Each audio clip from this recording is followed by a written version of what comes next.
This is Dina, welcome to the Den, and welcome back to the Halloween franchise. Quick rundown of how we got to this point. In 2016, I covered Halloween, as in the original 1978 movie, because it's one of my all-time favorites, and I kinda glossed over the sequels because I don't really like any of them much. Except for parts of H2O, and the girl who played Jamie was a great actor, even if I didn't like the movies surrounding her, at all. Except for Loomis. I really hated the twist for Halloween 2, where it turns out that Laurie is Michael's sister. Some people defend it, but even John Carpenter didn't like it. So I pretty much only ever rewatched the first movie. It's just the only one I cared about. But then apparently someone listened to me, and in 2018 a new Halloween sequel came out that was a direct sequel to the first Halloween and ignored all of the former sequels. That is something I never dared to hope for. It never even occurred to me that it could possibly happen. But it did, and I loved that movie. It had a couple of little flaws, mainly that cold open was kinda cringy and problematic, but basically I loved that movie. Laurie had grown up to be a hard and cynical person and a survivalist, and when Michael eventually showed up, she was ready for him. But anyway, the movie ended with Laurie, her daughter, and her granddaughter seeming to have finished off Michael, except that he appeared to have been missing, and then we hear his breathing at the end. It was kind of an interesting way to have them overcome their differences and band together in the end. It was also announced that this was part of a trilogy, then last year Halloween Kills came out, and boy did that turn out to be a controversial movie. I'm almost afraid to talk about it. But I guess I am anyway. Hoo boy. Oops, did I stumble into the wrong franchise? I know, I'll do It Chapter 2 someday. Now, this actually picks up around the time where the first movie ended, only we're following Cameron, the boyfriend of Laurie's granddaughter, who got separated from her in the last movie after he was an idiot. Still in that bunny costume. At least that deleted scene where he was arrested isn't canon. Hey, Oscar, call me when you get this, Yeah, I don't think Oscar can talk right now. His mouth is full. I know, I still feel bad for Oscar, but that was just too easy. Dude, you okay? Anyway, he finds none other than Officer Hawkins in the road. Who is still alive? What? I understand that he could survive the stab wound, but didn't he get run over? Oh well, as you can probably tell by the language I used in the last video, to the point where he actually stabs Hawkins to death. And he runs over Hawkins for good measure. I really thought he was dead. He needs to die. Okay. Oof, he's bleeding a lot though. He needs to die. And I'm the one that's gonna get him. So, totally unexpected flashback to the events of just after the first movie. Dr. Loomis has just shot Michael and young Officer Hawkins is going after him, but he momentarily gets away. Sullivan, you and Tobias search Chestnut south to the bypass. Hawkins and I'll track Market Street up to Lampkin. We'll catch him. Yeah, kill the bad guy. A bit later, a friend and fellow officer tells him about how he used to know Michael when they were kids. But he would just spend the whole time staring out of his sister's bedroom window. I always remember thinking, what the hell was he looking at up there? I like how this really sets the stage. Of course, we now know of Haddonfield as Michael's stomping ground where many murders happened, but back in 1978, it was just a quiet little small-town America where everyone knew each other. He's gonna get you. He's gonna get you, Lonnie. He's gonna get you. Meanwhile, it turns out that Lonnie, one of the kids who were bullying Tommy in the original movie, got bullied himself. I didn't do it. It wasn't me. It was Richie. Seems like maybe he wasn't the one in charge of that and just went along with what the other kids did. That actually fits with how they convinced him to go up to the Myers house when he clearly didn't want to. Go in. I guess it's a good character moment for Lonnie, but these little assholes make my skin crawl. I just want so badly to reach through the screen and smack them. Anyway, a cop inadvertently breaks it up when he pulls up next to them, asks if they've seen Michael, and warns them to go home. Oh, and one of them is dressed like a Native American. Doesn't that just put a little cherry on top? Don't get murdered, Lonnie. It never ends with these little shits. So Lonnie runs home by himself and...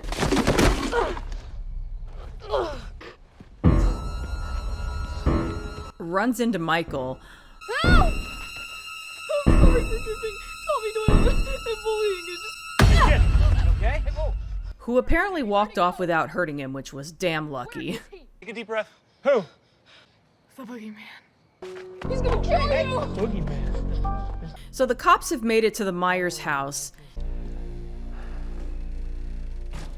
They go up the stairs, and the other guy looks out the window that Michael was always looking out of. Haddonfield.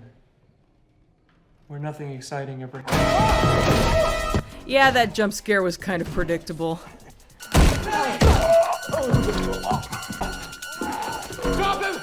Hawkins is put in that position where he has to try to shoot Michael without hitting the other guy.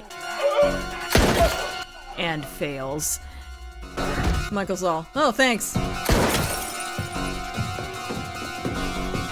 Bye. Just hang in there. So the other cops catch up with Michael along with Loomis. We can hear his voice. Michael, stay where you are. We tell me we got him. As the cop dies.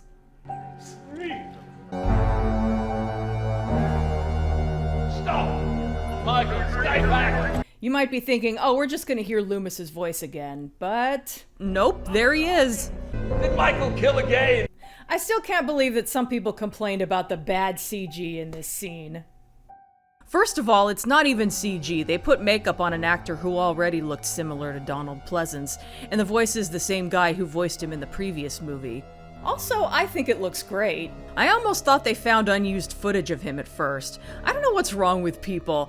I'm not saying the movie is perfect, but in this case, it's like they just made up something to complain about.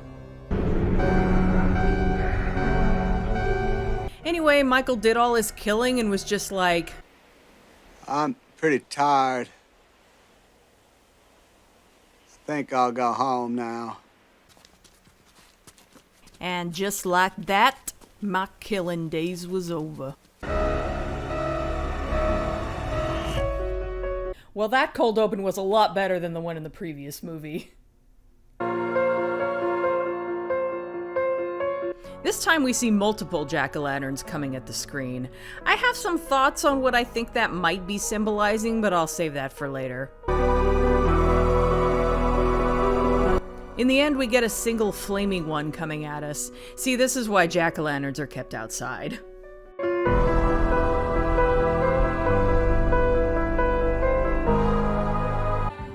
Back to the movie, we're up to 2018, which is where we're gonna stay for the remainder. Your vulgar-ass boss acted inappropriately. So remember that lady dressed like the sexy nurse who spotted Michael for a second in the previous movie? She's back in this one along with her husband, who is dressed like a doctor. Meanwhile, here's present-day Lonnie, who introduces Tommy Doyle. I used to bust this guy's balls when we were kids, but he is all grown up now. Who is played by Anthony Michael Hall? Cool, I still love that guy. There's still time! Any of you know the story of the Haddonfield boogeyman? Too young to give a shit, too drunk to remember? Anyway, he tells the story of Michael Myers to the audience. Before the night was over, 3 people would be murdered. So please, join me in commemorating the victims and the survivors of Michael Myers. Now, we have lovely Miss Lindsay Wallace. But that is the same actress who played Lindsay. The nurse from the first movie, Marion, is there too.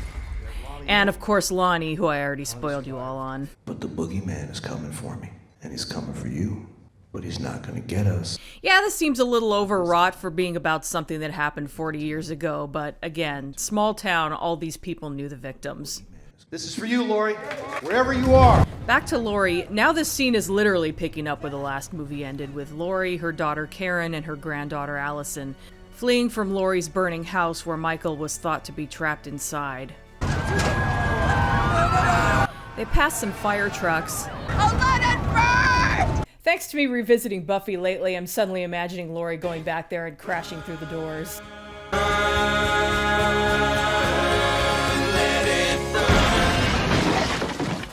Showtime. And now I want a Halloween musical. Not like there aren't enough videos and animated gifs of a dancing Michael. Anyway, firefighters go in and one falls through the floor and gets separated from the others. There's been a structural collapse. My air supply has been compromised. Oh, shit. There's someone else down here! And Michael fucking kills the guy with his own pickaxe. Then this guy comes to help him. It's Halloween, a guy in a mask probably doesn't seem that weird. And there's another one down. And now we get this amazing shot of Michael emerging from the door, surrounded in flames and water that's coming down like rain, reflecting the light from the fire, and it's just beautiful. These guys get it, they're readying themselves. This is not someone who needs rescuing. The one with the rotary saw is even like, come at me, bro. The high-powered hose doesn't do shit. Hey, anyone remember when someone made a petition on change.org to have this scene removed? And a couple of news sites covered it. On one hand, I sort of get the sentiment. These are the heroes who make a career out of rescuing people, so it's extra horrific seeing them brutally murdered while trying to do that. On the other hand, it's a slasher film, so that's the whole point. In the end, all they did was give the movie more publicity anyway. But yeah, even the guy with the saw gets wasted, and it's pretty horrific. Like isn't really the right word, but I like these shots from the firefighter's perspective from behind their mask. Something about that feeling of claustrophobia makes their deaths seem even more nasty. We got an unconscious female. Back to Lori again. She's taken to the local hospital. It's Laurie Strode. And a security guard recognizes her name, who turns out to be former Sheriff Brackett. Afterwards, Karen is washing her hands, and only now does she finally have time to grieve her dead husband. And yeah, I miss that guy. He was fun. Oh man, I got peanut butter on my penis. Ew, Dad. Then she reunites with Allison and tells her Lori is going to be okay. And they both grieve for Dad. He'll always be with us. Even if we can't see him. A couple things I didn't think to mention about Karen last time. I somehow missed that she's wearing a Christmas sweater on Halloween. I can fully believe she's the sort to just skip over Halloween and go straight to Christmas. I mean, it makes sense with her being Laurie's daughter, but even without that, I still think she'd be that type. She's also played by Judy Greer, who I did recognize as another mom in Jurassic World, but I just didn't mention it for some reason. She also played Ant-Man's ex, which is another mom. But on the other end of the spectrum, she's also Cheryl in Archer. Sometimes I think, I'd like to adopt a little baby so I could abandon it at a mall. Which makes that character extra funny when I think about those mom roles I know her from. Meanwhile, remember the lady in the previous movie who was giving disapproving looks to the two podcasters at Judith Myers' gravesite? She's another character who returns in this movie for a little more screen time. Her name is Sandra and her husband is Phil. It's Laurie Strode's house on fire. That nutbag lives a highly flammable lifestyle. Do not talk no shit about that woman. She will fuck you up. And I love them. So, that happens. Somebody in there? And the husband goes to investigate, which is always a bad idea in a slasher film. The fuck does he want? Who gives a shit? Call the cops! Oh god, is this scene ever hard to watch.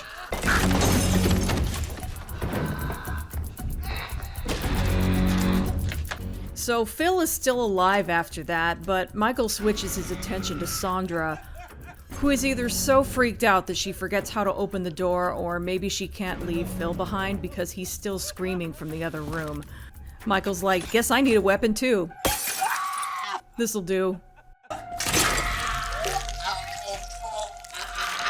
Jesus. Michael's reflection in the window looks really cool though. Yeah, she never did use that knife.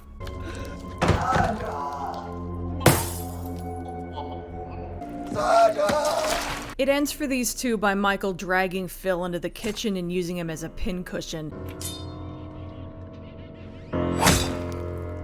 After setting up Sandra so she can watch as she dies.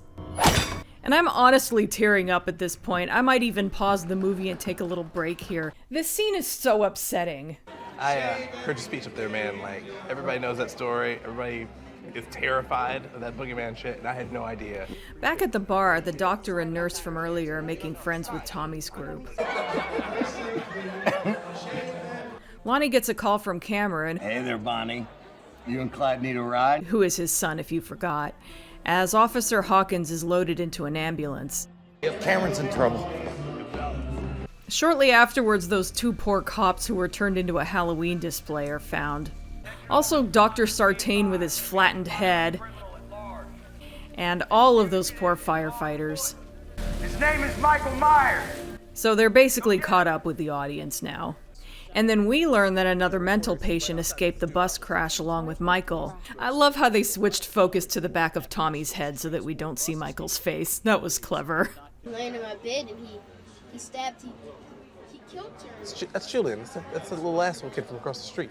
On the upside, we get a confirmation that Julian survived. Man, I love that kid. No, it's fine. No, It's fine. No, It's okay. no, it's not. No, it's not. I'll be right back.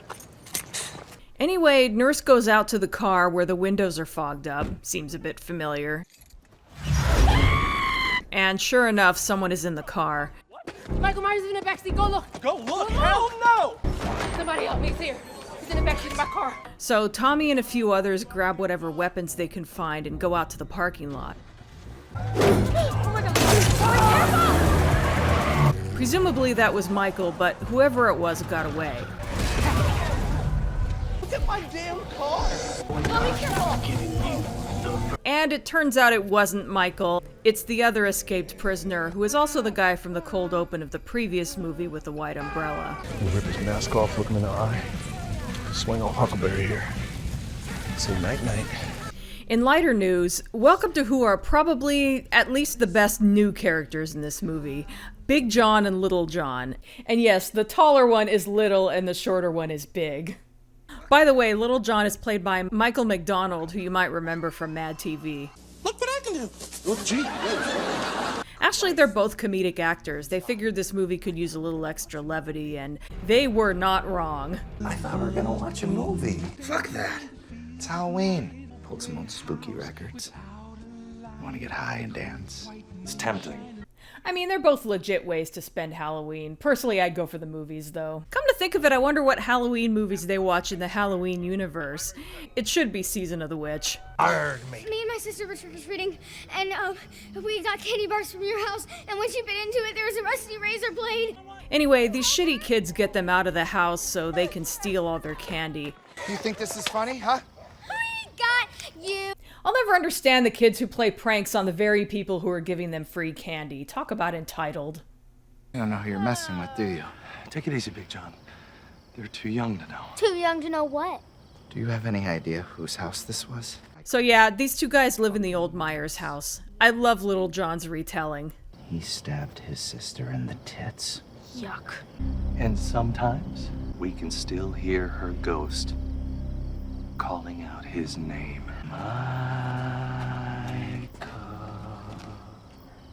Get out of my yard, you little pervert! Get him. Back at the hospital, Lori is out of surgery as Hawkins is wheeled in. Officer Hawkins. And boy did I not need to see Dr. Sartain's junk. Also, just for shits and giggles, I paused it and read his toe tag. They put his place of birth where place of death is supposed to be, and they don't know his weight and height, presumably because his head is fucking gone. And cause of death is blunt force head trauma, which I guess I don't know what else they'd put, but that seems to be a bit of an understatement. I was always told that I couldn't talk about Michael. Anyway, Allison and Karen are being interviewed. Allison tells them about Dr. Sartain bringing Michael to Lori. It was his obsession, not Michael's. But Karen thinks that Michael somehow knew how to find her on his own. He found where she lived. He came to her house. Michael Myers is alive. What? She took that well. Anyway, Karen is convinced that Michael is on his way to the hospital. And sit in grandmother's room and wait there until she wakes up, okay? Meanwhile, Cameron wants to grab Allison and join the group that's going after Michael. Naturally, Karen wants to leave it for the police to deal with. No, he is on his way here. I keep telling them that. Infected your family. He's infected my family with grief and fear for 40 years. He's gonna die tonight. The police are out there looking for him. You think you're the one that's gonna find him? Sit in that room and wait with your grandmother. Now! Security guards? Do you have security guards? At least Karen uses her Karen powers for good. This is for you, whenever you need it. Allison leaves a knife with Lori and then sneaks out. Back to Tommy and Lonnie. Lori's here, she's in recovery. The only way we're gonna stop this is if we all come together on this. Yeah, goddamn right. They're getting prepared. You have a permit for all these? Some of them. And the doctor and nurse couple want to help. I'm a doctor, my husband's a nurse. I should have guessed. Yeah, fun fact, in reality, she's a doctor and he's a nurse. I just love that little detail. I think I missed it the first time I saw this. And Allison catches up with them. Michael Myers has haunted this town for 40 years. Tonight we hunt him down. Afterwards, Tommy rallies more people while the rest of them tell everyone to stay inside. This man is a threat, and we need to stop him tonight. Eyes open. By the way, this bat that Tommy is carrying has Old Huckleberry etched into it. He got it from the bar owner. It belonged to his grandfather, and he said that they could use it as a weapon against Michael if he ever came back. You could say it's a symbol of protecting the town from Michael. Wait, what's going on over there? Anyway, they notice a group of kids at a playground and drop off Lindsay to check on them. We've been trick-or-treating, we got a whole bag of You guys should not be out here right now, okay? Oh, it's the little shitheads from earlier. And like, there's a creepy man in a white mask, and he keeps like trying to play hide and seek with us. We're not 3 years old. Come on, man! Oh, look, there he is. Oh, hello! God, they're so dumb. They deserve every bit of what's coming. And he already got the third kid. Is that Dennis's mask? Run! Do not turn around! Too bad the other two get away. Oh my goodness, making a sense. Yeah. What the hell is that? This seems a bit familiar. He gets Marion by the hair, but she escapes, and now she's got a gun. Hey, Michael! This is for Dr. Loomis.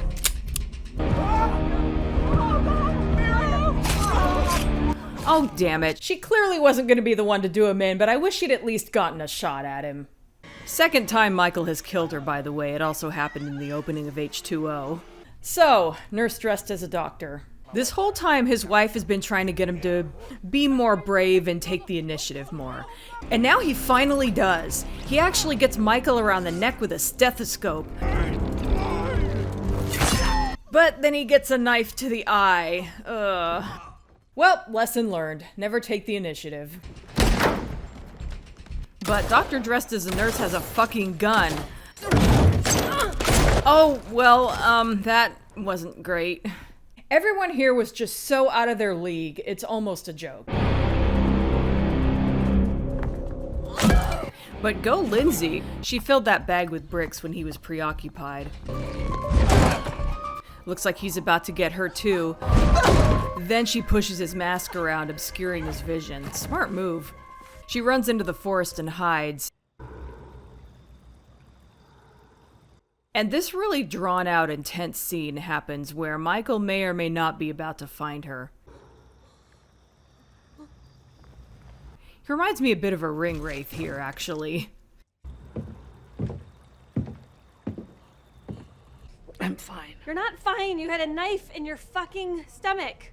It's a paper cut. Karen comes back into Lori's room to find no Allison. She figures out where she went, but doesn't tell Lori. She probably just needed some fresh air. Michael's gone. We got him. Lori doesn't know that Michael is still around either. We burned him to the goddamn ground. Oh, and here comes Officer Hawkins. Frank? You knew my dad? Yeah, I knew Ray. Meanwhile, Lonnie tells Allison a story about him and her dad. Your daddy got freaked out by his own reflection. He took off his pants and he jumped in. Even though it's about them doing drugs together, it gets her right in the heart. They must have had quite the history. Do you remember the one time Lonnie punched that cop in the face? Ray. But I'll miss him. Anyway, they catch up with Lindsay's car. Michael has removed the bodies, but the blood is still there. Lindsay! Marion! Marion! Chief McLeod. Oh, shit, Tommy. And now we find out what Michael did with the bodies. Fuck me. Sorry. That's Mary and Lonnie. Also, all three masks are there, so he definitely got all of the kids off screen. I'm not even gonna pretend to be upset about that. They fucked around and they found out. Over here! She's over here! Anyway, they do find Lindsay. She's physically okay. You'll be okay, Lindsay. You're gonna be okay. I have to say that the way the survivors take care of each other is really heartwarming. Back at the hospital, Laurie starts talking to Hawkins. Do you remember that night? I was so messed up. But you helped me. And we get some backstory on how they know each other. I kissed you. You held my hand. That was it. Honestly, I didn't figure these two for having that kind of history before, but now I kind of like them as a couple, so I really hope they both survive. I was hoping for more, but I knew you was sweet for Ben Tramer. Oh my god, Ben Tramer is back. I swear, if he shows up in the next movie charging in like a badass, I'm gonna lose it. Frank, we killed Michael. Well, it's about time. Ow! Don't make me laugh. This whole scene has been so sweet. This will make the pain go away. Will you do me a favor? Help out my friend here. Make it a double. So here's a cute scene. You know, when we were kids, we used to all dare each other to sneak into the old Myers house. Lonnie was the only one brave enough to do it. Apparently Lonnie told everyone he went into the Myers house when we know damn well he didn't. Hey, Lonnie, get your ass away from there. Thanks, Dr. Loomis. I know I show that clip a lot, but I just think it's so damn cute. It's just about the only time we see the long-suffering Dr. Loomis get a moment of enjoyment. Even if it gets ruined. I lied. I never made it inside. Speaking of references to scenes from the original movie. I was telling my wife that my daughter was killed, so I wasn't there to put a bullet in his brain like we should have. So now we know why Sheriff Brackett wasn't there when they arrested Michael. Meanwhile, Tommy takes Lindsay to the hospital and then talks to Karen. But he's coming here. And yeah, she's still convinced that Michael is coming, and now she's got Tommy convinced too. The boogeyman is at large. He's got no choice but to emerge. He is an apex predator. Apex predator. I was gonna laugh at that, but it does kind of remind me of when I compared him to the shark in Jaws. Way back in my first Halloween video. Technically, it goes all the way back to my Jaws video. But then he gets blamed for the murders and... Wait, what movie am I talking about? Evil dies tonight! Evil dies tonight! Evil dies tonight! I know how much you all love that. We have watched your department fail. This is our town. He killed my daughter 40 years ago. Evil dies tonight. Oh boy, former Sheriff Brackett is joining in now. God damn it, Brackett! I am the law. So now Tommy bursts into Laurie's room. Laurie, who is recovering from fucking surgery and thinks Michael is dead, and tells her about Marion's death and the attack on Lindsay. When he gets here, I'm gonna fucking kill him. Because 40 years ago, when I was a kid, you protected me. So tonight, I'm gonna protect you. Aww. Tommy's kind of an idiot in this movie, but I love how much his heart is in the right place. What do? We don't have the police support. We fight. We always fight. Go! Find him, Tommy! And once again, Karen is being, well, herself and thinking the police will handle it. There are authorities who are trained to deal with exactly this kind of There's a system. Get out of my way! Mom, please, what are you doing? Laurie isn't messing around. She shoots herself up with the stuff they were giving Hawkins. And she makes this great speech. Let him take my head as I take his. You and Allison should not have to keep running because of the darkness that I created, honey. So you just have to let me go. And we are past the halfway point, so I'm ending part 1 here. This movie isn't perfect, but I do recommend it, so be sure to watch it before watching part 2.